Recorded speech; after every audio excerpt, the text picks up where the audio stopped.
Ibang bansa? Oo naman. Aabot yan sa ibang bansa yung mga event. This year,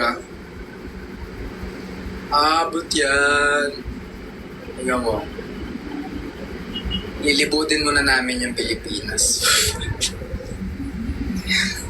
Tapos mag-ano kami sa abroad.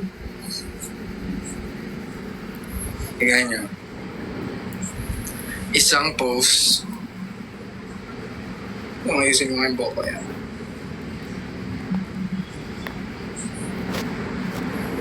Okay. Hello, Yani. Good luck, Mera. Hello, Yani.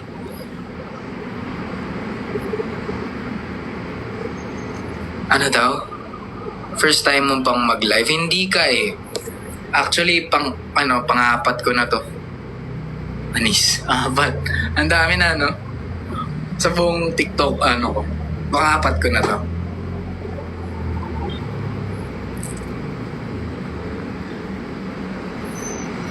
Punta kayo. Magkakaganap kami niyan this April. Tingnan nyo lang.